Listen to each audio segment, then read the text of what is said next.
poquito más fresquitos que ayer, ¿verdad? Con esta lluvia de mañana. Bueno, pues un domingo más, todos bienvenidos esta mañana.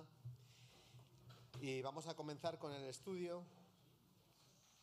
Ya nos queda muy poquito para terminar con el libro con la epístola de Romanos. Así que vamos a poner este tiempo en oración delante del Señor para que abra nuestros corazones en esta mañana, para que sea un tiempo de comunión, de bendición y que sea un tiempo agradable. Padre, gracias por esta mañana, gracias por tu amor, gracias por este nuevo día, gracias porque podemos venir juntos y estar en comunión aquí en la iglesia, Señor, de Paseo de la Estación, en Salamanca. Y gracias por todas las bendiciones que nos das cada día. Y, Señor, queremos venir con un corazón sincero, con un corazón que te adora, que se acerca a ti, Señor, porque está necesitado de ti, Señor. Así que todo lo que hagamos en esta mañana, que todo lo que pensemos, que todo lo que hay en nuestro corazón se enfoque hacia ti, Jesús. Gracias por todas las bendiciones que nos das y, Señor, que tu nombre sea honrado, levantado y exaltado en esta mañana y cada día de nuestras vidas. En nombre de Jesús, amén. Y como os acabo de comentar, vamos a comenzar a leer el texto que nos ocupa el estudio de hoy. Está en Romanos capítulo 16.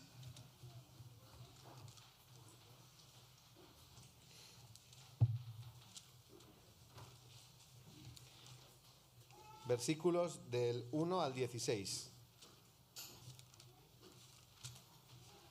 Y voy a leerlo. Dice así: os recomiendo además nuestra hermana Febe, la cual es diaconisa de la iglesia de Cencrea, que la recibáis en el Señor, como es digno de los santos, y que la ayudéis en cualquier cosa en que necesite de vosotros, porque ella ha ayudado a muchos y a mí mismo. Saludad a Priscila y a Aquila, mis colaboradores en Cristo Jesús, que expusieron su vida por mí, a los cuales no solo yo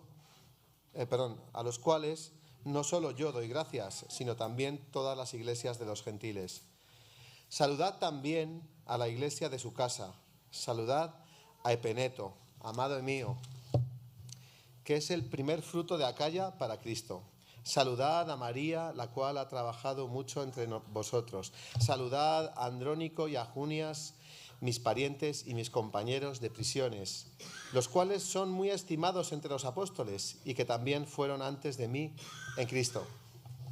Saludad a Amplias, amado mío en el Señor. Saludad a Urbano, nuestro colaborador en Cristo Jesús, y a Estaquis, amado mío. Saludad a Apeles, aprobado en Cristo. Saludad a los de la casa de Aristóbulo. Saludad a Herodión, mi pariente. Saludad a los de la casa de Narciso, los cuales están en el Señor. Saludad a Trifena y a Trifosa, las cuales trabajan en el Señor. Saludad a la amada Pérsida, la cual ha trabajado mucho en el Señor. Saludad a Rufo, escogido en el Señor, y a su madre y mía. Saludad a Asíncrito, a Flegonte, a Hermas, a Patrobas, a Hermes y a los hermanos que están con ellos. Saludad a Filólogo, a Julia, a Nereo y a su hermana, a Olimpas y a todos los santos que están con ellos. Saludad los unos a los otros con ósculo santo.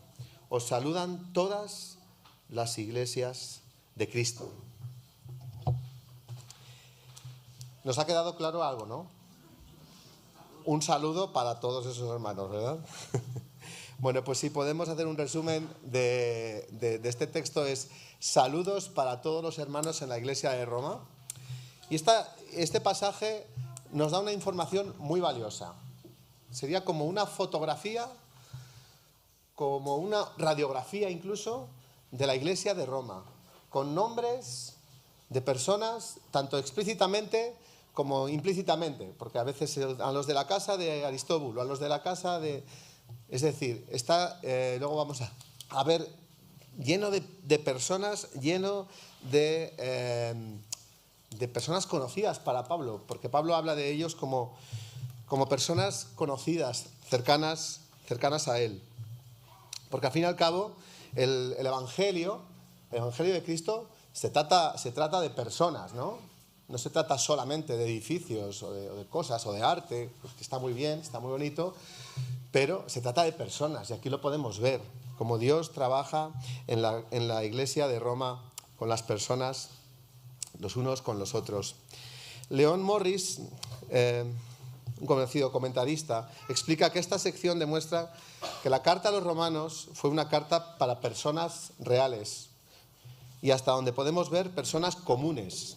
No fue escrita para superteólogos profesionales, grandes conocedores, sino para personas comunes y corrientes, como tú y como yo.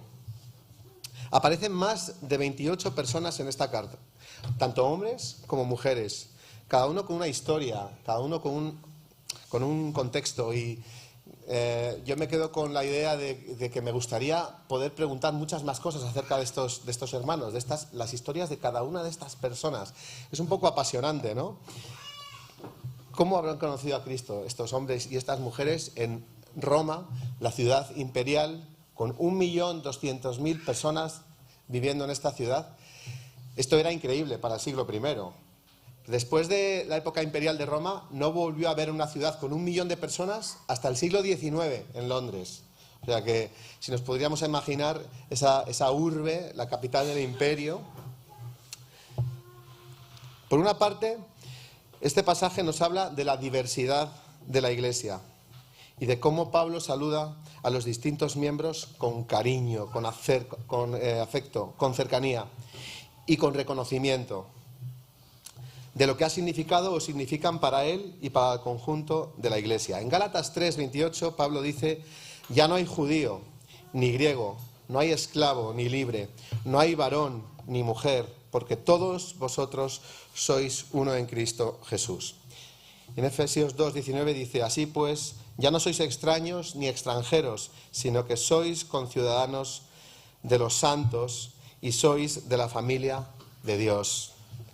Así que, si investigamos un poco el origen de todas las personas que vivían en Roma o de los creyentes que había en Roma, vemos que hay una gran diversidad de orígenes.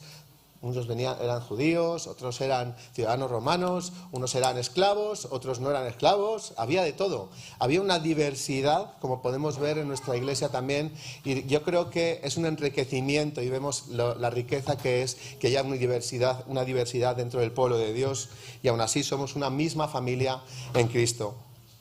Y aquí nos demuestra que la iglesia es donde todos somos hermanos, hermanas, madre, padre, compañeros, todos hemos sido adoptados, como dice Primera de Juan 3:1, hemos sido hechos hijos de Dios. Y a veces no somos conscientes ni valoramos lo suficiente lo importante de lo que esto es para muchos de nosotros, ¿no? Aquellos que hemos vivido lejos de nuestra familia, que no hemos sentido su presencia cerca, pues la iglesia también, de alguna manera, es y ha sido de una manera presente nuestra familia, ¿verdad? Los padres de Miriam, mi mujer, en los años 80 fueron a trabajar como misioneros a una ciudad de Castilla-La Mancha, la zona de la tierra de Don Quijote, se llama Talavera de la Reina, y ellos eran de dos lugares totalmente diferentes. De Australia era el papá de Miriam y de Huesca la madre de Miriam. Y no tenían familia ni conocían a nadie en Talavera, pero la iglesia se convirtió en su familia espiritual. También las personas que tenían cerca, pues más allá de los domingos, ¿no? Más allá de las reuniones de oración y de jóvenes, se convertía en un vivir diario, ¿no? Yo creo que vosotros todos, en alguna medida, hemos experimentado esto en algún momento de nuestra vida. Yo a los 5 años experimenté cómo mis padres se convirtieron. y empecé a ver como mi casa era una casa en silencio, vacía, que estaba llena de gente y que íbamos a casa de muchísima gente. Yo estaba encantado porque me divertía un montón conociendo muchísima gente y recibiendo en casa a un montón de gente, así como lo vivía yo de pequeño. Pero ahora veo la bendición espiritual y la bendición a todos los niveles que eso ha supuesto para mi vida. Así que es una experiencia muy buena y es una experiencia y es una bendición de experiencia. Cuando esa es nuestra experiencia, ir a la iglesia es como ir a tu familia adoptiva, ¿no? Donde tener que empezar de cero y donde puedes sentir que aunque te cuesta encajar en tu entorno, en la iglesia estás en el mejor lugar.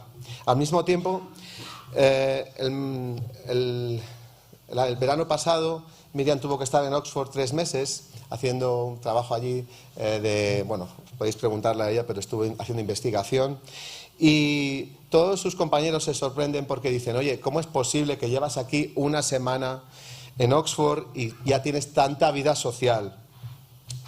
Entonces, Miriam les contesta, tengo a mi familia de la fe donde quiera que vaya. Y yo creo que todos hemos experimentado esto en algún momento de nuestra vida. Puedes ir a un lugar que está muy lejos, puedes ir a miles de kilómetros, con una diferente cultura, una diferente lengua, pero tienes a la familia de la fe muy cerca y estás como en casa, ¿verdad? ¿Habéis experimentado esto? Qué bueno, ¿no? Somos familia y eso no significa a veces estar de acuerdo en todo. Como en toda familia, a veces es mejor no hablar de política o de fútbol, que estos días estamos con ya los partidos de fútbol. Tenemos personalidades diferentes, a veces vemos las cosas de manera diferente o hacemos las cosas de forma distinta. Como en toda familia, a veces hay roces y a veces discusiones, pero somos familia porque nos une algo mucho más grande. Haber nacido de nuevo como hijos de Dios. Nos une su amor por nosotros, que pide que reflejemos ese amor en el uno por el otro. Y mi pregunta es, ¿damos nosotros esa experiencia de pertenencia, de afecto a los que recibimos? ¿Recibimos a esos nuevos hijos con los brazos abiertos? Y a veces es algo que me gusta pensar mucho, porque conoces a una persona, la primera impresión que te llevas de una persona, ¿cuál es? Pues cómo te saluda, ¿verdad? Y cómo te saluda la primera vez ya cambia, te puede cambiar la opinión de una persona o puede cambiar incluso la confianza que puedes tener con esa persona o te puede dar una imagen de quién es esa persona. Así que como creyentes también estamos llamados a saludarnos con amor, a saludarnos con afecto, a saludarnos con cercanía, a mostrarnos cercanos los unos a los otros. Y esto también señala que Pablo no se queda solamente en la teoría. Al vínculo del amor que debe existir en el pueblo cristiano y que ya anunció en esta misma carta, en Romanos 12, dice, amaos los unos a los otros con amor fraternal, o sed afectuosos unos con otros con amor fraternal. ¿Y alguna vez nos hemos parado a pensar si estamos siendo afectuosos? A veces podemos decir, oye, pues es que yo soy muy tímido, me cuesta. Y es verdad que a veces nuestra personalidad, a veces tenemos personalidades pues más tímidas, a veces somos más abiertos, pero con cuenta también es un poco la intención, cómo somos realmente y esas pequeñas muestras que podemos tener con nuestro carácter también. Si somos una familia, entonces tenemos un llamado especial para cuidarnos los unos a los otros. En Gálatas 6:10 Pablo nos dice, así que, según tengamos oportunidad, hagamos bien a todos y mayormente a los de la familia de la fe. Pablo aquí demuestra que cuida a sus hermanos y hermanas también de una manera práctica. Y ahora, después de esta gran introducción, vamos a pasar un poco a comentar los detalles de este texto. El primer versículo nos habla de una carta de presentación. No sé si habéis experimentado alguna vez que habéis ido a un nuevo trabajo y tu anterior jefe te ha dado una carta donde dice, oye, este trabajador es muy bueno, ¿eh? Te recomiendo que lo contrates. No sé si a alguien le han hecho una carta de recomendación, pero cuando vas a una entrevista de trabajo con una carta de presentación o una carta de recomendación, vas mucho más tranquilo, como diciendo, hay alguien que da la cara por mí, ¿no? En este caso, un anterior jefe. Y aquí, en este caso, Pablo está haciendo una carta de presentación de Febe. En el versículo, versículo 1, acabamos de ver que Febe es una diaconisa de la iglesia de Cencrea. Cuando dice diaconisa se refiere a una persona que está sirviendo, que está ayudando a otras personas, que está trabajando duro. Y en la iglesia de Cencrea, la iglesia de Cencrea es una iglesia que está a unos 11 kilómetros al este de la ciudad de Corinto. Y hemos estado un poco investigando a ver quién es esta Febe, esta mujer. ¿Por qué estará Pablo recomendando a Febe? No lo dice explícitamente el texto, pero creemos que Febe va a ser la persona que va a viajar desde Corinto hasta Roma con la epístola, con la carta, para dársela a la iglesia de Roma. Entonces Pablo está diciendo, oye, recibid a Febe, oye, que va recomendada por mí, que es una creyente que la tenéis que recibir como conviene a hermanos en la fe.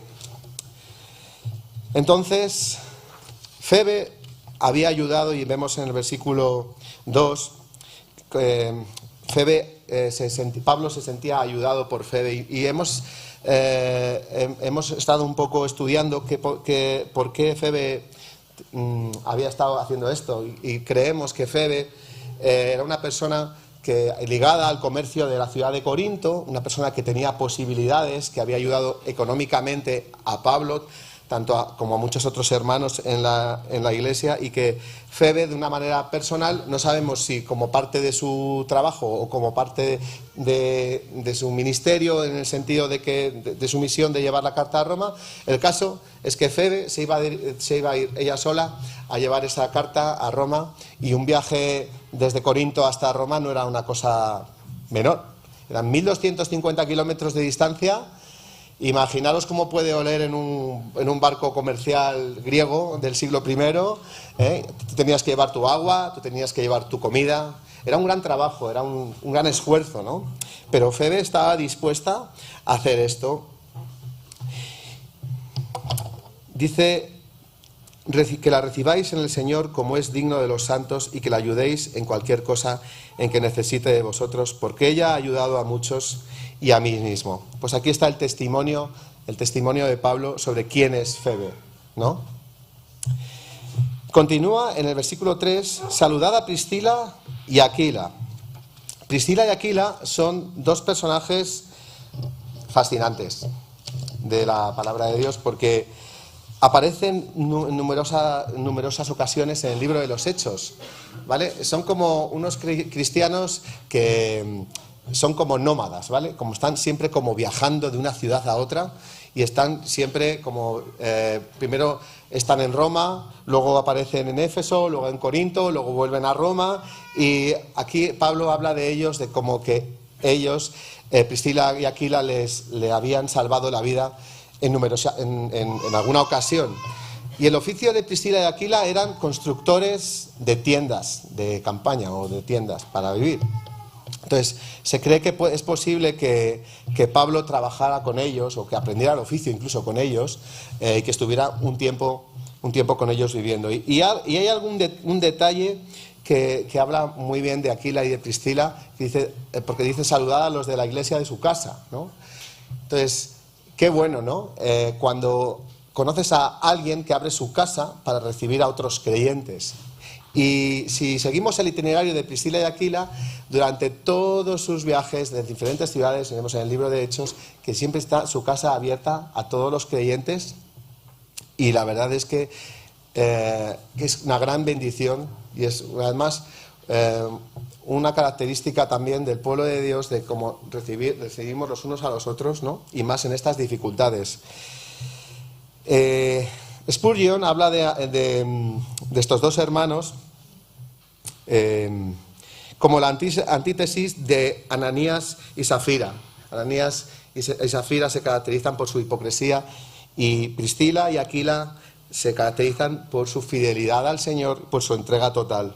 Expusieron su vida, de hecho, por Pablo, y encarecidamente les da las gracias a ellos. Así que En esta carta también Pablo aprovecha, después de hacer esa carta de presentación para Febe, para que le den las gracias a esta pareja de hermanos en la fe, ¿no?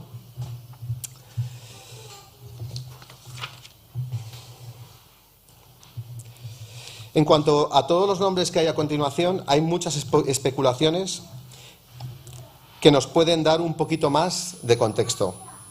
Hemos dicho que aparecen más de 28 nombres de hombres y mujeres creyentes de la Iglesia de Roma. Y es curioso porque 13 de los 28 nombres aparecen en inscripciones y documentos del emperador de Roma, aunque esto es bastante sugestivo porque muchos de los nombres que vemos a continuación eran muy comunes en el imperio romano. En Filipenses 4:22 habla de los santos de la casa de César. En el siglo I no todo el mundo tenía el apellido César, o sea, no es que fueras César por ser ya simplemente la persona que mandaba en el Imperio Romano, sino que César estaba unido a un apellido de los Césares, César. Entonces sí que vemos que hay creyentes en la casa de César y que están teniendo influencia sobre las personas que dirigen el Imperio Romano. Andrónico y Junias eran creyentes antes que Pablo, como dice, y dice parientes. O sea que parece ser que eran judíos también que estaban en Roma. Y deberían de haberse convertido pues en la época de los tiempos de la iglesia de Jerusalén, en los días de Esteban. Así que el testimonio de muchas personas como Andrónico o Junias, personas que habían conocido a otros apóstoles que habían estado en Jerusalén, estaban dando testimonio también en Roma y en otras ciudades. En el año 95 después de Cristo tuvo lugar un suceso que escandalizó a Roma. Dos de las personas más distinguidas de la ciudad fueron condenadas a muerte por ser cristianas. Eran Flavio Clemente, que había sido cónsul de Roma, y su esposa Domitila, que era de sangre real. O sea, dos personas de lo más alto, ¿no? Era nieta del emperador Vespasiano y sobrina del actual emperador Domiciano. ¿Sabéis por qué habían sido condenados a muerte, no? Por ser cristianos. De hecho, los dos hijos de Fabio Clemente y Domitila habían sido designados como sucesores de Domiciano en el poder imperial. Fabio Clemente fue ejecutado y Domitila desterrada a la isla de Pontia. Lo curioso es que el mayordomo de Fabio y Domitila se llamaba, como uno de los nombres que aparecen aquí en el versículo creo que 15, Nereo. Es posible que Nereo fuera el instrumento para llevarlos a Cristo. Es una suposición, pero es muy probable. Es un nombre corriente, pero como hemos dicho, es solamente una suposición. Fabio Clemente, asimismo, era hijo de Fabio Sabino. Y Fabio Sabino fue el encargado de la persecución de los cristianos cuando Nerón, todos hemos oído hablar del emperador Nerón, mandó torturar sádicamente a todos los cristianos acusándoles del incendio de Roma. Entonces, Fabio Clemente fue testigo de cómo los cristianos no negaban su fe y estaban dispuestos a morir de las maneras más sádicas y más crueles. Y esto es posible que impactara su vida, porque años más tarde él mismo se entregó a la muerte por no renunciar de su fe. Así que son muchos detalles, miles de historias o cientos de historias, pero lo que sí que sabemos es que estos creyentes estaban unidos entre sí, con amor, estaban unidos también al ministerio de Pablo, eran también producto de ese ministerio de llevar el Evangelio de Pablo, y estaban unidos con las otras iglesias, con todas las otras iglesias. A mí, el pasado viernes hubo un documental sobre las sectas, y hablaban de la iglesia evangélica. Parecía muy curioso, y aparecía de todo, la verdad. Pero había una idea que aparecía mucho, es como iglesias que dirigían una sola persona, ¿no? O que dirigía un hombre muy importante, o un escogido de Dios, o un tal. Pero aquí vemos que es como pequeños reinos, como pequeños reinecitos, ¿no? Y veo que, contrastándolo con la imagen que tiene Pablo de la iglesia y los cristianos en Roma, Pablo tiene una idea de la iglesia grande, no de un reinecito, sino de una iglesia grande, una iglesia universal, una iglesia conectada los unos con los otros, en el que la cabeza no es ninguna persona, no es ningún hombre ilustre, no es ningún gran orador, la cabeza es Cristo, la cabeza es Cristo, y esto es lo más importante, y es lo que también queremos recordar con este pasaje, ¿no? Que Cristo es el que une a su iglesia, no importa de qué ciudad, no importa de qué lugar, no importa el idioma, pero si estamos en Cristo, estamos unidos los unos con los otros. Y todo por la palabra de Dios. Y me gustaría concluir comentando sobre estos creyentes que hemos nombrado. Hemos dicho que no tenemos datos fiables de muchos de estos nombres, porque muchos eran muy comunes en Roma. Son desconocidos para el mundo, aunque bueno, los hemos conocido por la palabra de Dios. No han pasado a las anales de la historia, como los emperadores, ¿no? O como los gladiadores muchas veces, o como el discípulo que les dirige esta epístola. Sin embargo, son conocidos para Dios. Puede que muchos de ellos, incluso ellos en su cuerpo, en su carne, sufrieran persecución hasta la muerte y han sido hechos sus hijos e hijas y han pasado a formar parte de su familia. Pablo los recuerda y los valora, y al hacerlo nos da una lección importante sobre ir más allá de la teoría del amor fraternal en las iglesias. Podemos concluir de nuevo con las palabras de Spurgeon.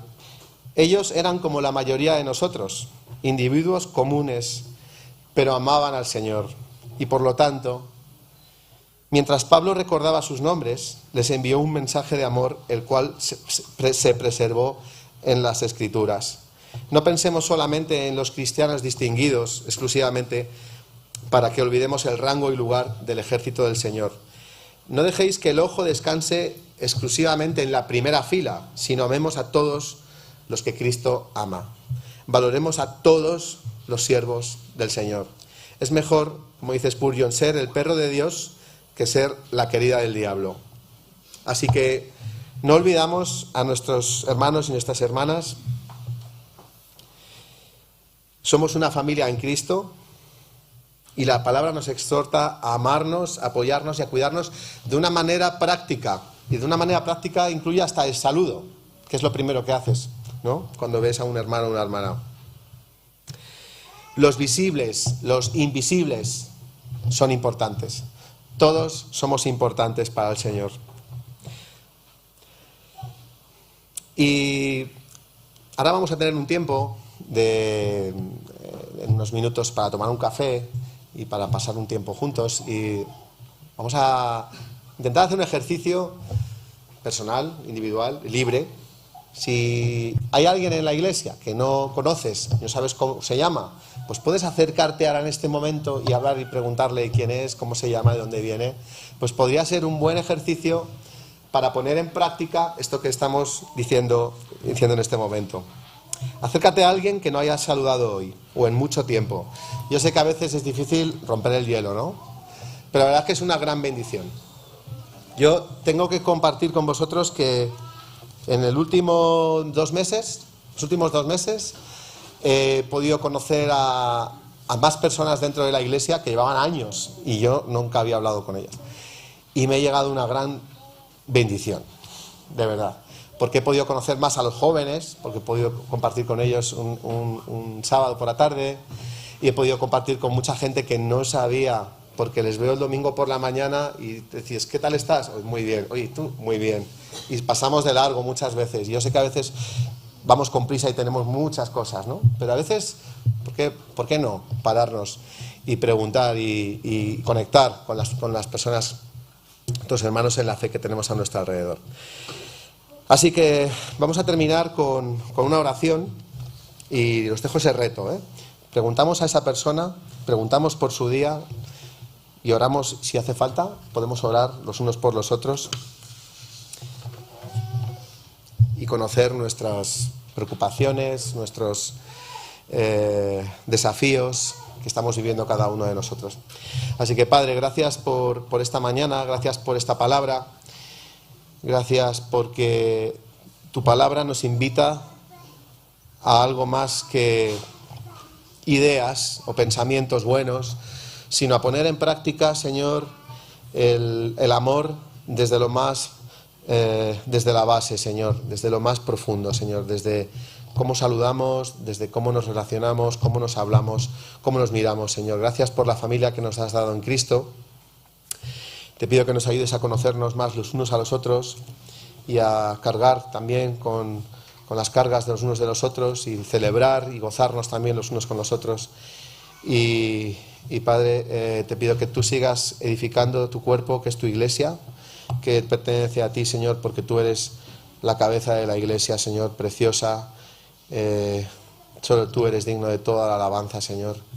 Y gracias por tu palabra, porque nos enseña, nos moldea y nos invita, Señor, a amarnos más los unos a los otros y a estar más en comunión contigo. Gracias, Padre. En el nombre de Jesús. Amén. Y creo que ahora vamos a tener un tiempo para tomar café, así que no lo olvidamos. Tenemos un tiempo para compartir los unos con los otros.